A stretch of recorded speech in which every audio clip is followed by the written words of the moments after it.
Okay, what's going on, everybody? My name is Mangg. Welcome back to Mangg Plays the Best Games of All Time. We have skipped a couple games, one for one reason and another for another reason. One of the games we skipped is Pokemon Red and Blue. Uh, I'm not a massive fan of the Pokemon games. I was when I was younger, but there's just so many more interesting RPGs to me. I feel like Pokemon has never innovated that much and has always kind of been um, catered towards the younger audience when it comes to RPGs. And I like Cataclysm, you know. So I've definitely grown less and less and less and less interested in Pokemon as time has gone on. But yeah, in the 90s when I was young, Pokemon was the fucking shit. Everyone knew it was the shit. It was just amazing stuff. Yeah, late 90s, everyone's into Pokemon. I mean, just, yeah, pretty much everyone. Like, we would all bring in Pokemon cards into school and we would just show them off. Like, I remember one time we had, like, show and tell, where people brought in stuff and just talked about it. I think three-fourths of the class brought in Pokemon cards just to talk about them and stuff. And we never played the game. I mean, playing the game was kind of rare. It did happen. I recall even going to a tournament at some point. I didn't win anything. I think I lost first round, but I mean, yeah, there was some playing, but mostly it was just like collecting and trading and stuff. And then yeah, of course, the games and the show were also big things. I mean, everything was just Pokemon. Um, and so yeah, I had a Game Boy, and I had Pokemon Blue, and then I had a Game Boy Pocket, and then I had a Game Boy Color, and I had Pokemon Yellow.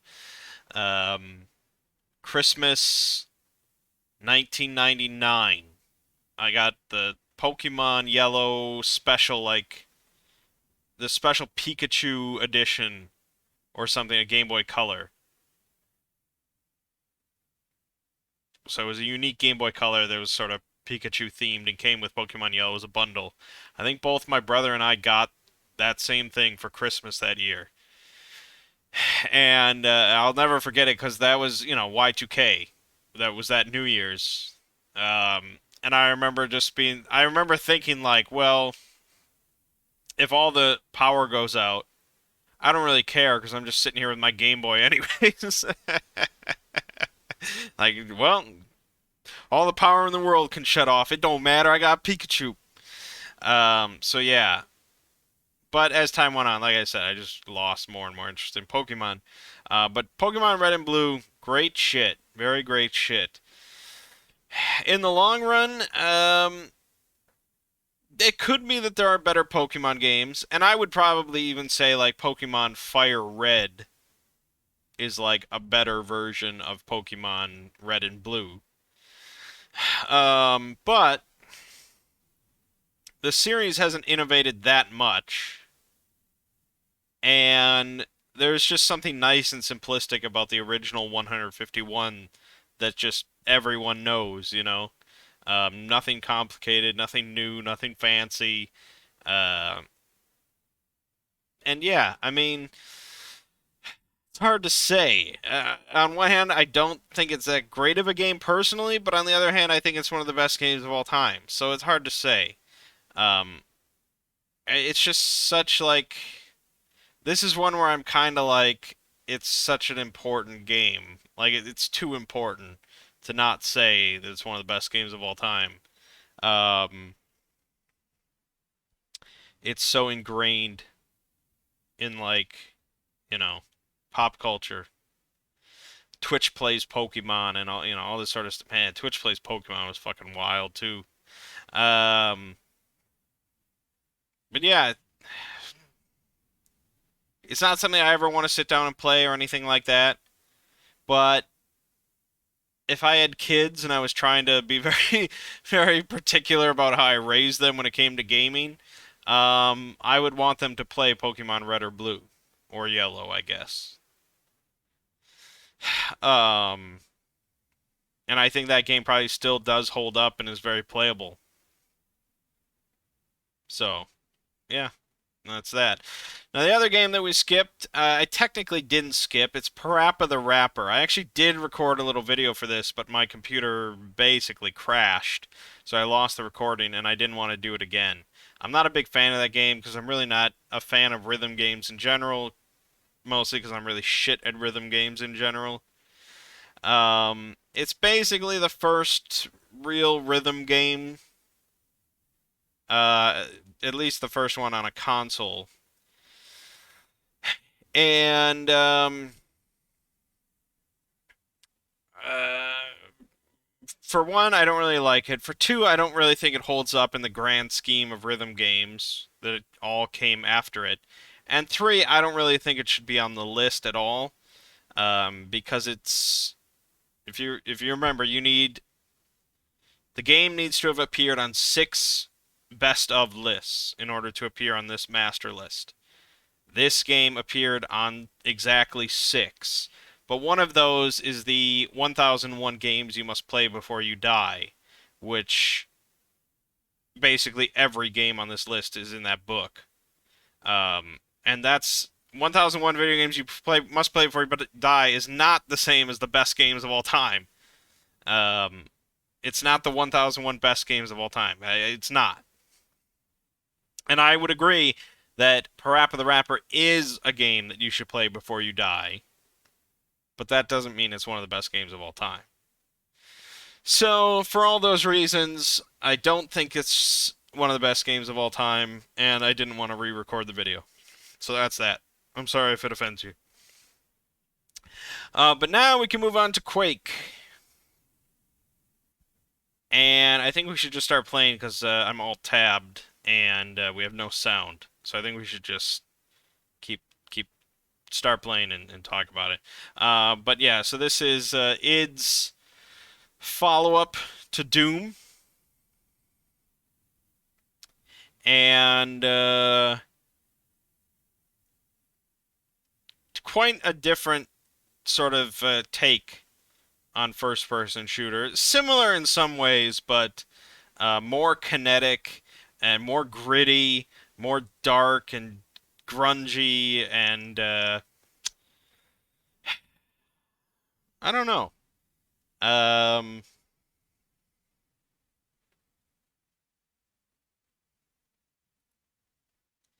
yeah, I don't think it has quite the same legacy as Doom, because very few games do. But we owned it when I was younger, and I always thought it was really cool. Alright, so this is the sort of remaster on Steam, which is why it's in widescreen. I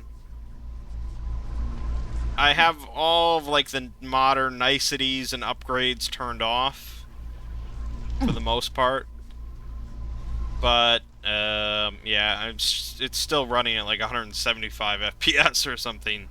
So this is easy skill, this is normal, and then this is hard. And then if you go down underneath, you can get to like nightmare difficulty. We'll just play normal.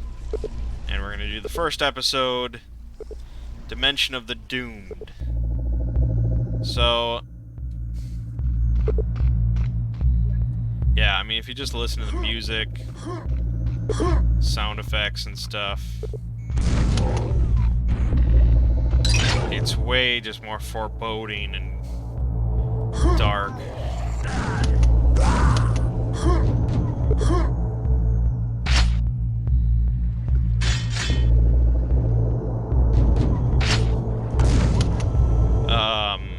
Trent Reznor of Nine Inch Nails contributed a lot to the soundtrack.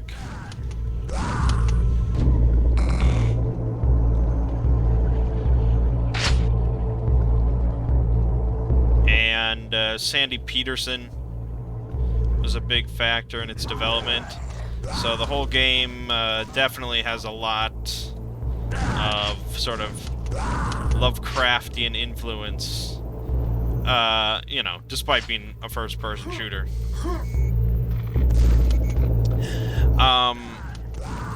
Enough so that the final boss of this whole... not this episode, but the whole thing, I believe is Shub-Niggurath.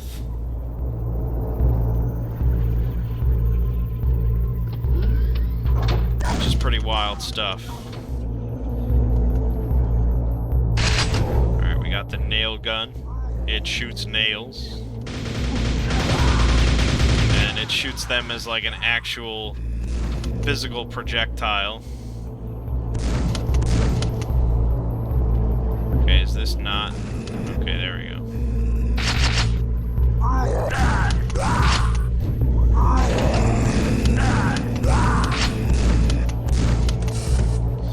Those aren't okay, yeah.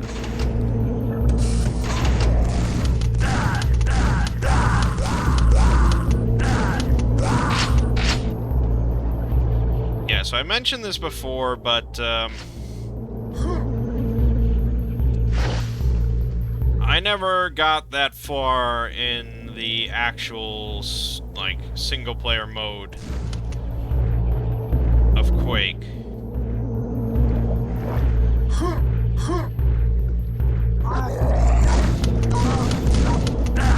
Because it gets pretty tricky, obviously. But, there was multiplayer for Quake. And there was a mod. I don't know how official it was or anything like that. I don't think it was official. But it was like the mod that, you know, everyone was playing. And it was called Team Fortress.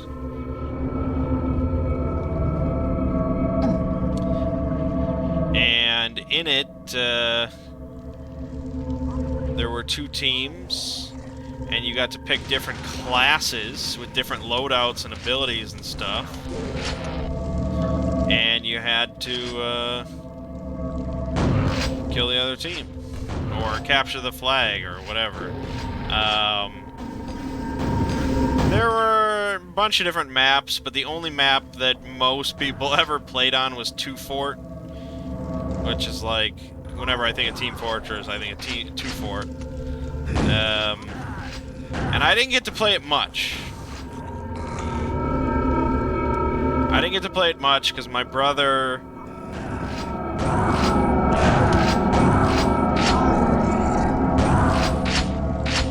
We had dial-up internet at the time.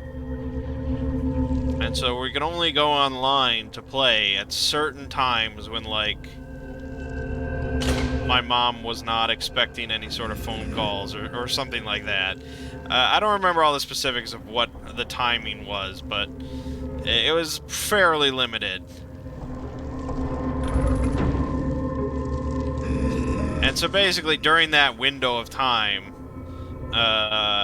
you know, my brother would just hog the internet and hog the computer in order to play Team Fortress. So it was only very rarely he was generous enough to let me play. And I was terrible, obviously. I wanted to be like him, so of course I played as the sniper, just like he did. And man, if I ever got a kill, it was like, holy shit, this is the best day of the year. Because of course. Oh, quad damage. I'm gonna do a lot with that.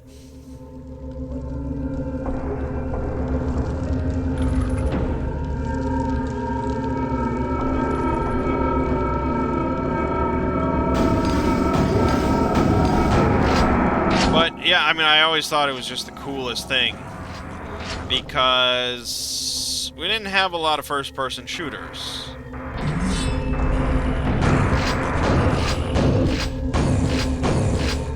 Like I said, we didn't really have Doom. We didn't have the CD version of Doom, so I never really played it.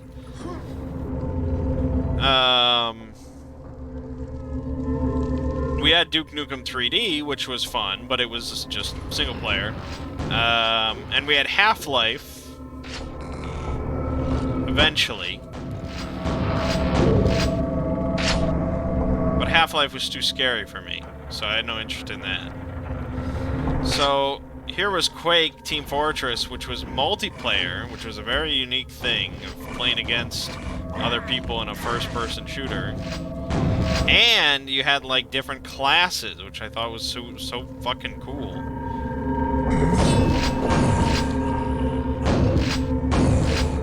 So, didn't spend a lot of time with it, but I did watch Lego play a good amount.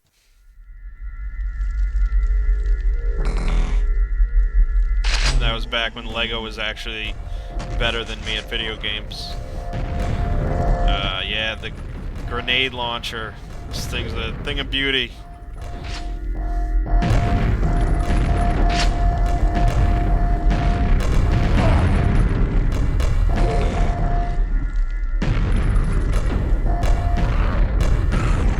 Nice.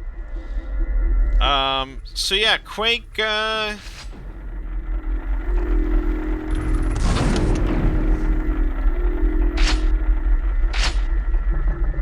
it did alright, you know, it did alright for itself.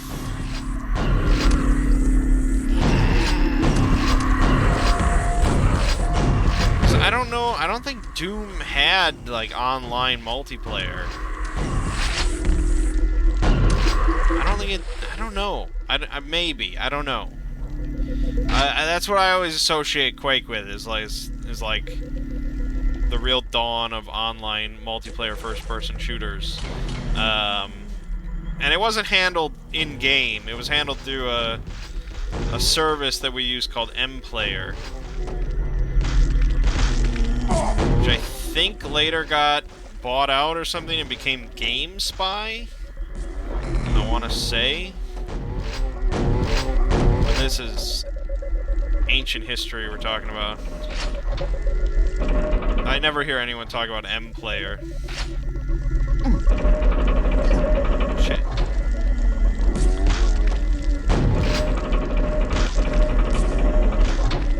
So, Quake is definitely still very playable.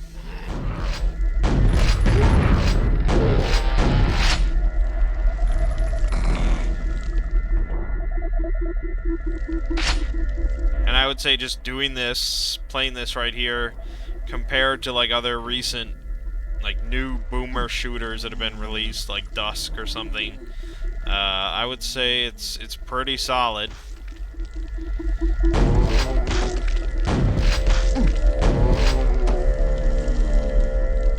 Is it one of the best games of all time, though? Oh, here you can see the 9 Inch Nails logo on the nail ammunition box. Okay, somewhere there was the yellow door.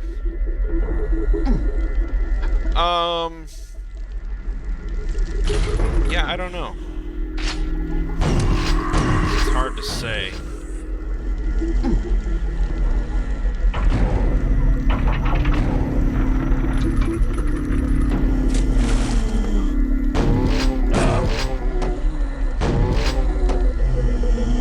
There's a lot of first-person shooters out there. There's a lot of good first-person shooters that are not on this list.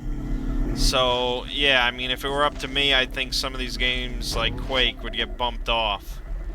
And Wolfenstein 3D would get bumped off in exchange for some much better modern ones. I would say Quake is here out of respect, or sort of importance. There's nothing wrong with it. We just have too many other good games.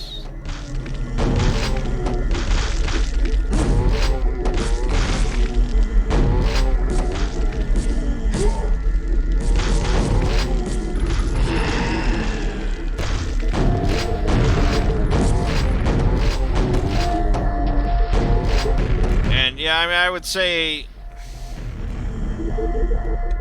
in general the kills and the guns and stuff are just not as satisfying as Doom. Oh fuck. Oh, that was terrifying.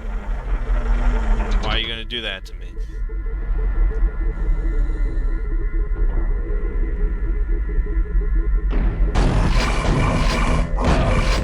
I do like the sort of Lovecraftian thing.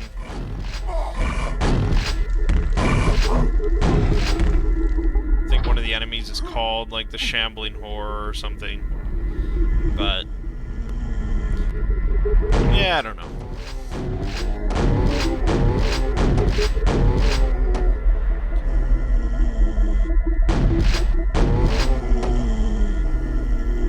How about you go up? Gib 'em. Gib 'em. Oh, shit. Well, that was a bright idea, Mangg.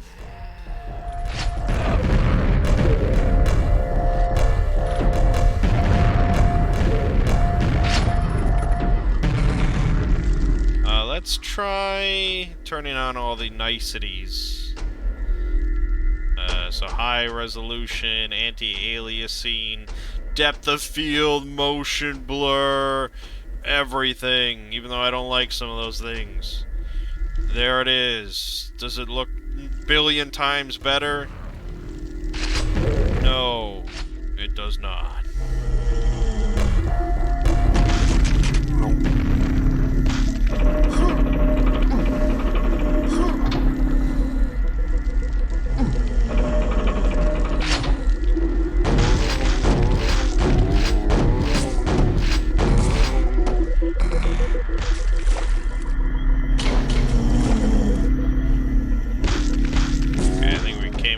This backwards.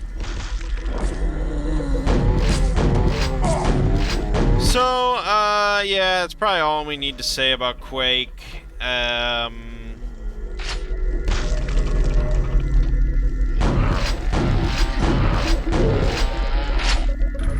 Perfectly fine game, but I don't think that's quite good enough.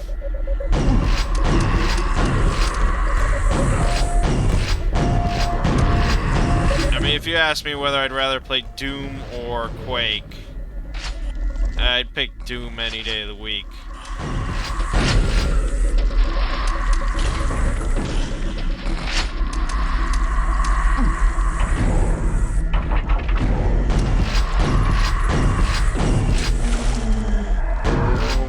But it's not horrible.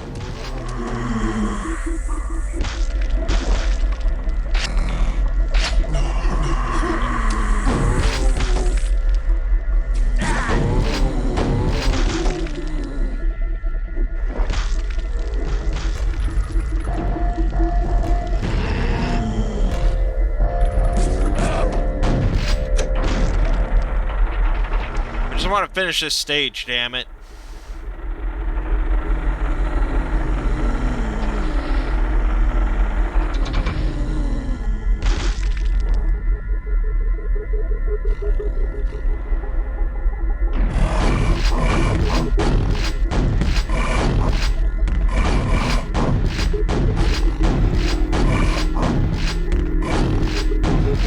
I mean, I think, yeah, when this came out, it was probably the hotter game than Doom. And I think if you play just like really, really OG Doom without even mouse look, Quake definitely shines a little bit better there. But nowadays, playing Doom, I mean, there's so many just better ways to play it. With, you know, even just adding mouse look and things like that. Yeah, I personally, I just prefer Doom. So, yeah,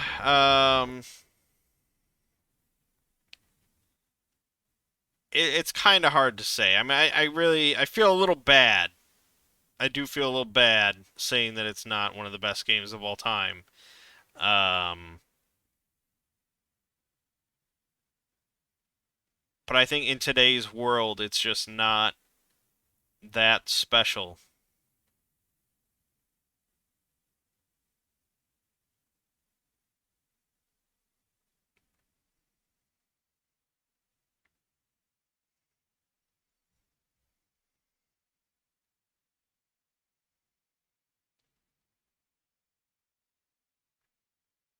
I don't know.